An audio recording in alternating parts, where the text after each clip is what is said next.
Today we have the Escort BTS12 Bullpup 12 gauge shotgun. I'm Jason and you're watching Hunt in God's Country, the most dapper gun creators on the internet. So I've had this for a little over a week now, and of course, you know, the day after I got it, I thought, let's get it out and try it, see what we like about it, see what we don't like about it, let's see how this thing works. And I'm gonna be 100% honest, Hatsan might not love me, but there's a lot of cons to this gun. There's a couple pros. It's a 12 gauge, right? That's great. Everybody loves 12 gauge. 12 gauge has a lot of options. 12 gauge works great for everything. It'll blast through doors, walls, refrigerators, right? 12 gauge is a great round. However, the design of this bullpup, I understand that this is more designed for a home defense gun, which is great because it's, you know, overall length is not too long. So when you have it shouldered, you're not going to be too far out into a doorway or around a corner where someone can really grab it from you. It's certainly a lot longer than a handgun, but you know, that's the design, home defense probably. However, almost everything about this is really awkward. I don't know what the engineering idea was behind this, but there's a lot of things that are really uncomfortable with this gun. For starters, well, single point sling mount. It's ambidextrous, so you can mount it on either side. However, it's all the way to the rear of the gun. There's nowhere else to put it. Makes it hang quite low. And when you want to pull it up, the hand grip is way up in the front, so getting it up and getting it shouldered, it's just awkward. It's just not very conducive to the single point sling idea. The other thing that's really annoying with it for me is this magazine. This is a standard 5-round magazine that it comes with, but look where it's mounted. Watch my hand when I come up to try to grip this. Look at where this thing is at. It's pushing against my wrist. If you look across the other side, it's pushing pressure against my wrist. I can't get my hand into a normal shooting position. It's really awkward. I know there's a reason that it's that way. I just don't know what that reason is, and I'm not totally in love with it. Let's put one on paper and see how close my sights are so that we can move on to some fun stuff. I forgot to mention how awkward the safety is. This thing is cut so flush, there's hardly any room to get, you can't hardly get your thumb up on there to move it. So I actually use my other hand to turn the safety off. That's a little bit awkward too. You get used to things. Just not exactly what I thought it was going to be, but here we go.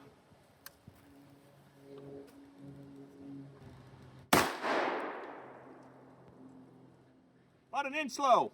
I can take that. So another thing that really makes it awkward is it has this cheek plate on the back. Now this is adjustable for height. However, unlike a traditional firearm where any long gun you're putting this to your shoulder and you're leaning forward into the sights, with this thing when you do that you're so close to the sight radius that if you saw a previous video, Cal actually took the sight to the cheek because he was leaning forward as you normally would to shoot, and this thing is so far back it actually caught him in the face.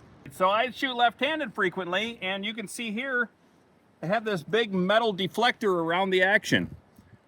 Now, I'm sure the intent of that is to keep the bullet extracting straight out or forward, actually, when it ejects, which is a great idea. But shooting left-handed, I was looking at it, I'm thinking, okay, that's not so bad, right? At least it shouldn't hit me in the face. Well, the shell didn't hit me in the face, but guess what did? This shroud right here, this deflector, came back and punched me in the mouth like Mike Tyson. And I'll tell you, that hurts. Drew blood, my gum was bleeding, nailed me right in the tooth, right in the mouth. So I guess I have to say it's right hand shoot only.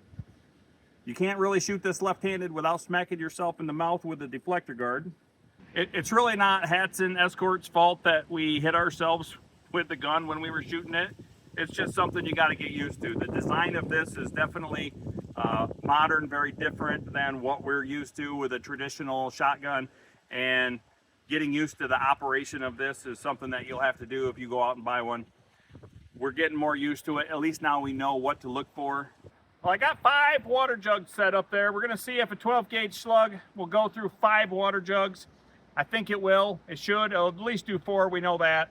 Standard Hornady 2 3/4 inch rifled slugs for a smooth barrel. Let's see what we can do here.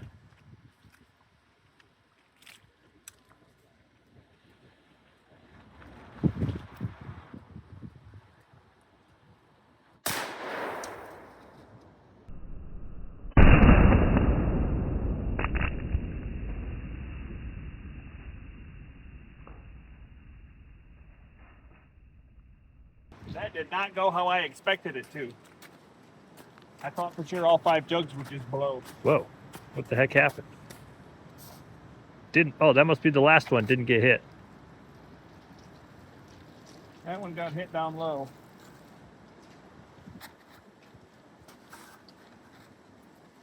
Oh yeah, that one got hit too, with a little bit. Oh, well, here's the first one. Yeah. All right, well, let's shoot these again, just because. Yeah, that did a lot more.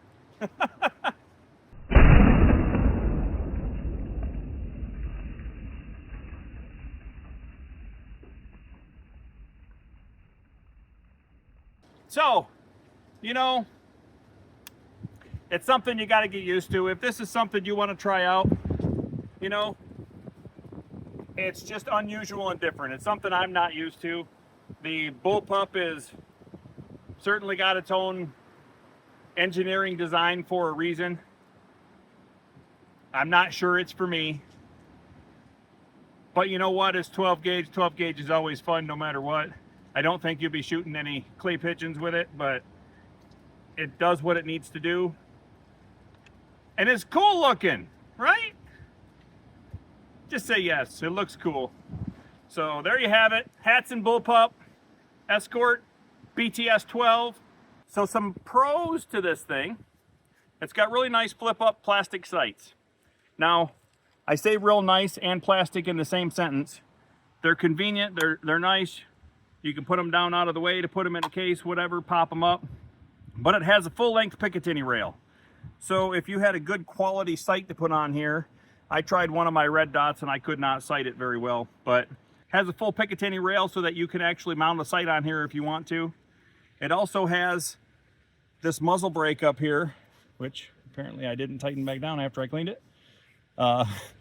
So this obviously releases a little bit of extra gas, takes a little bit of the pop off of it when you squeeze off around, so it doesn't kick real bad. But being a short, lightweight 12 gauge, it does have some recoil to it. It will put a little thump on your shoulder. And it's got side Picatinny rails, so you could add, you know, any kind of accessories you want on here, a light, a laser, etc. You guys all know what you want to put on them. Just overall, it's really awkward, but it does shoot well. And it cycled perfectly. I've not had a single malfunction with it cycling. So, advantage there. Good job Escort. It really does cycle nicely. It's got this really heavy spring. I don't know if you can see it in there. There's a real heavy spring. So as far as the barrel design and action, it's set up really nice. But I just haven't fallen in love with it yet. Something I didn't mention before, this is semi-automatic, so you can get Bullpups both ways, semi-auto or pump. This one is semi-automatic. However, it does have a really stiff trigger. This is a really hard pulling trigger. So I'm going to take 2 shots real quick, hopefully real quick. I'm going to see how fast I can shoot this thing, and I'm going to shoot it at this door. Let's see how fast I can put 2 rounds through this door in case I needed to use it in a quick move.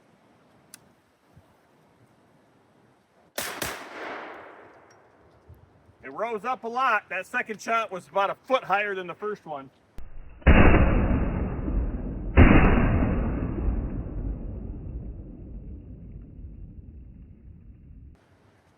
I don't know. You know, it is what it is. I like it and I don't like it, and I guess I need to get used to it. It's a Bullpup. There might be some more coming on this in the future, so make sure you stay tuned. If you haven't hit subscribe, make sure you hit that subscribe button. Hit that notification bell so that you get notified on our next video. And of course, if you like this video, please hit that like button. And I really like to hear your comments. I really want to know what you guys think about this thing. If you've got one, if you've tried one, what you think about this model, or any suggestions you might have for me, put it all down there in the comments below. And I'll get back to you, I promise, every single comment. Make sure you check out our other channels, Cal Builds and Camp Carpenter. Both of those links are in the description down below, so you can go see the other things that we do besides shooting guns. We do a lot of other stuff, so make sure you check those out. Camp Carpenter, Cal Builds. You're watching Hunting God's Country. Love y'all. So, with all that said, thanks for watching. I appreciate and love all of you, and as always, shoot straight. Keep the fire going.